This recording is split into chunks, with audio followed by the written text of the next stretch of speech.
Assalamualaikum warahmatullahi wabarakatuh. Halo teman-teman semua, kembali lagi dengan channel Usmanogi. Baiklah, di kesempatan yang baik ini kita akan membahas terkait dengan seleksi administrasi, yaitu mulai dari jadwal dan aturan-aturan resmi penentu kelulusan untuk seleksi administrasi P3K Guru di tahun 2021. Karena hal ini sangat penting untuk teman-teman guru ketahui, karena sekarang masih dalam tahap proses seleksi administrasi P3K Guru. Oleh karena itu, sebelum kita ke pembahasan lebih lanjut, seperti biasa bagi teman-teman yang baru pertama kali menemukan channel ini, jangan lupa untuk tekan tombol subscribe-nya dan aktifkan lonceng notifikasinya. Baiklah, langsung saja kita ke pembahasan. Terkait dengan seleksi administrasi, sebenarnya teman-teman bisa cek langsung di portal informasi rekrutmen guru P3K. Di sini di bagian seleksi administrasi sudah dijelaskan mengenai tanggal, rentang waktu untuk seleksi administrasi ini itu mulai dari tanggal 2 sampai dengan 27 Juli. Atau untuk lebih jelasnya, teman-teman bisa langsung download terkait dengan pengumuman seleksi penerimaan P3K Guru di sini di bagian paling bawah portal untuk informasi rekrutmen P3K Guru tahun 2021.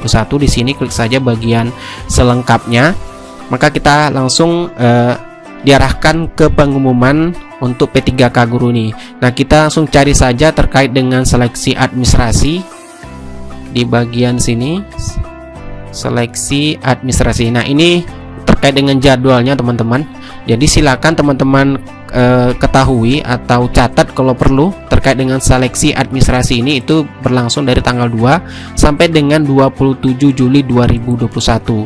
Nah, untuk pendaftaran sendiri itu dari tanggal 1 sampai dengan 22 Juli. Tapi kalau di portal itu untuk pendaftaran sampai dengan tanggal 21 Juli teman-teman. Jadi sebaiknya selesaikan pendaftaran atau akhiri pendaftaran nanti sebelum tanggal 21. Silakan deadline-nya buat tersendiri, atur, usahakan jangan sampai di akhir-akhir pendaftaran teman-teman baru menyelesaikannya. Kemudian kita lihat lagi di sini untuk seleksi administrasi P3K Guru. Nah, di sini teman-teman di huruf D, seleksi P3K untuk jabatan fungsional guru itu meliputi seleksi, tentunya seleksi administrasi dan seleksi kompetensi. Nah, kita akan lihat terkait dengan seleksi administrasi. Yang pertama itu dilaksanakan bagi pelamar yang memenuhi syarat dan kriteria pendaftaran. Tentunya teman-teman sudah ketahui yang ini. Kemudian kelulusan seleksi administrasi didasarkan pada kesesuaian antara data yang diisikan oleh pelamar dengan dokumen persyaratan yang diunggah dalam laman portal sscsn.bkn.go.id. Nah, di mana nanti hasil seleksi administrasi ini akan diumumkan melalui laman sscsn.bkn.go.id dan juga melalui portal guru p3k.kemendikbud.go.id teman-teman. Di mana nanti peserta yang dinyatakan memenuhi persyaratan seleksi administrasi dapat mencetak kartu ujian SSCSN 2021 dan berhak mengikuti seleksi kompetensi. Nah, terkait dengan aturan resmi juga kita bisa lihat di Permenpan RB nomor 28 tahun 2021. Di sini saya sudah buka Permenpan tersebut, di mana itu kita bisa lihat di paragraf 2 terkait dengan seleksi administrasi di pasal 20.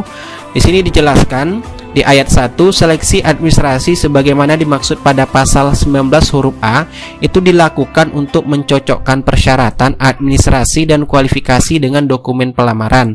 Kemudian di ayat 2 dijelaskan, seleksi administrasi sebagaimana dimaksud pada ayat 1 dilakukan oleh panitia penyelenggara seleksi. Tentunya ini akan diverifikasi nanti terkait dengan berkas teman-teman sudah upload atau persyaratan yang teman-teman lengkapi pada saat melakukan pendaftaran, itu nanti akan diverifikasi masing-masing instansi tempat teman-teman melamar, tentunya apakah teman-teman sudah melamar sesuai dengan persyaratan atau ketentuan yang diminta oleh instansi yang kita lamar. Kemudian di pasal 21 di sini ayat 1 kita baca lagi, dalam hal dokumen pelamaran sebagaimana dimaksud dalam pasal 20 ayat 1 tidak memenuhi persyaratan administrasi, maka pelamar dinyatakan tidak lulus seleksi administrasi teman-teman. Kemudian di ayat 2, panitia penyelenggara seleksi harus mengumumkan hasil seleksi administrasi ini secara terbuka. Kemudian pelamar yang telah diumumkan lulus seleksi administrasi sebagaimana dimaksud pada ayat 2 itu nanti akan mengikuti seleksi kompetensi, dan seleksi administrasi sebagaimana dimaksud pada pasal 19 huruf A itu dilakukan 1 kali untuk semua pelamar saat pelamaran. Jadi di sini teman-teman diingat bahwasanya seleksi administrasi itu hanya dilakukan 1 kali saat pelamaran. Meskipun P3K Guru itu ada 3 kali seleksi, namun seleksi administrasinya itu hanya dilakukan pada saat awal pendaftaran, yaitu pada saat sekarang sudah berlangsung, dan jadwalnya itu dari tanggal 1 atau tanggal 30 sampai 21 Juli itu untuk pendaftaran, dan untuk seleksi administrasi yang dilakukan oleh Panselnas itu dari tanggal 2 sampai dengan 27 Juli 2021. Seperti itu teman-teman, harus dipahami terkait dengan jadwalnya. Nah, di sini kita lihat untuk penyandang disabilitas, silakan teman-teman baca di sini. Bagi penyandang disabilitas itu nanti dilakukan mencocokkan persyaratan sebagaimana dimaksud pada pasal 5 ayat 1 dan pasal 6 untuk memastikan kesesuaian jabatan yang dilamar dengan jenis dan derajat kedisabilitasnya. Silakan dibuka Permenpan ini untuk terkait lebih lanjut seleksi administrasi bagi penyandang disabilitas. Sini saya juga sudah punya rekapan hasil live Instagram BKN pada tanggal 7 Juli, yaitu acara tanya jawab seputar pendaftaran. Di sini ada 17 poin penting yang harus teman-teman ketahui terkait dengan tentunya seleksi administrasi. Yang pertama, jika ada kesalahan dengan nomor NIK harus ke Dukcapil Pusat. Jadi bukan ke Dukcapil daerah teman-teman. Kedua, jika di KTP pada namanya ada gelar, maka nama yang diinput silahkan memakai nama yang ada di ijazah. Dikarenakan ijazah sifatnya lifetime atau cuma dicetak sekali seumur hidup. Intinya nama yang dipakai adalah nama tanpa gelar. Tentunya teman-teman harus membaca ketentuan di sistem. Setiap kita akan menginput atau melakukan input data di kolom yang sudah disediakan ya dalam sistem. Dibaca semua ketentuannya teman-teman. Kemudian yang ketiga, pada pengisian password dan pertanyaan pengaman kalau bisa dicatat supaya tidak lupa. Kemudian yang keempat, jika saat awal pendaftaran tertukar antara foto selfie dan juga pas foto, udah santai saja, nggak masalah, lanjutkan karena data yang akan masuk ke verifikator instansi adalah data unggahan dokumen. Jikapun upload fotonya terbalik tidak masalah. Kemudian yang kelima, jika terjadi kesalahan upload dokumen, seluruh keputusan berada di tangan instansi bukan di BKN. Jika ingin mengajukan keluhan bukan ke BKN namun ke instansi yang dilamar. Dan yang keenam, data NIK yang diintegrasi merupakan data NIK yang diambil dari Dirjen Dukcapil Pusat.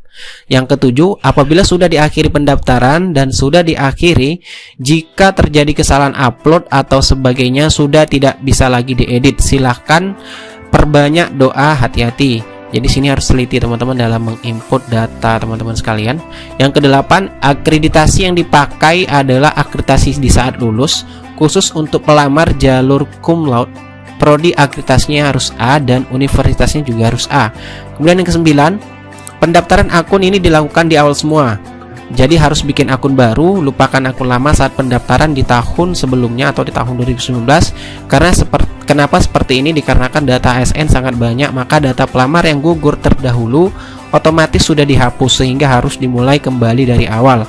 Kemudian yang ke-10 terkait dengan data Dapodik, bukan kewenangan BKN karena adanya Dikbud. Jika ingin memperbaiki silakan ke Dikbud. 11, pertanyaan paling sering, misal saya jurusan ilmu ekonomi, ternyata di formasi dimintanya ekonomi, untuk kependidikan harus sejalan. Jika diminta ekonomi maka harus ekonomi, jika diminta komunikasi maka harus komunikasi. Nah, kemudian untuk P3K Guru tentunya untuk terkait hal ini silakan dilihat di SEGTK Kemendikbud untuk mengenai linearitas untuk P3K Guru di tahun 2021. Kemudian yang ke-12, misalnya kita pilih formasi daerah, apakah tes harus daerah juga? Tergantung kewenangan instansi. Karena BKN hanya menyediakan list lokasi untuk tes, kemudian instansilah yang memilih mereka mau tempat tes di mana. Ada yang terpusat di satu tempat dan ada yang berbeda tempat. Nah, kalau untuk P3K Guru tentunya nanti beri masing-masing instansi teman-teman, karena ini akan menggunakan sistem UNBK Kemendikbud. Berbeda dengan CPNS dan P3K Non-Guru yang menggunakan CAT dari BKN. Kemudian ke-13, jika pada saat pendaftaran ada notif Anda terdaftar sebagai PNS aktif, maka silakan lapor ke Helpdesk SS CSN. Bisa jadi yang bersangkutan sebelumnya sudah mengundurkan diri, namun belum 2 periode pendaftaran sudah mencoba daftar lagi. Kemudian yang ke-14, jika ada galat, dicek kembali galatnya di mana. Bisa saja saat mengisi tanggal lahir yang diminta hari bulan tahun, namun diisinya 08 Maret 1998, ikuti aturannya. Berarti di sini angka teman-teman ya. Kalau teman-teman nanti mengetik tanggal lahir seperti ini formatnya, jadi kemungkinan salah, jadi ikuti aturannya. Yang ke-15, tahun ini jumlah pendaftar tidak bisa dilihat karena tahun ini diberlakukan blind competition teman-teman. Nah, yang ke-16, jumlah ajuan pada helpdesk pada sehari, ini terkait dengan jadwal ajuan ya. Ini kemudian lanjut saja ke 17, lokasi lahir yang digunakan yaitu pada tingkat kabupaten atau kota, bukan desa, bukan dikhususkan untuk pelamar yang lahir di luar negeri.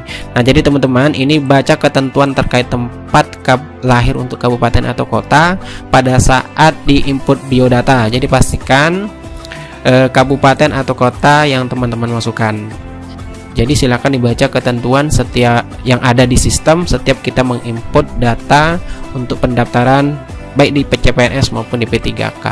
Itulah informasi yang dapat saya sampaikan. Sekian dari Semonogi. Wassalamualaikum warahmatullahi wabarakatuh.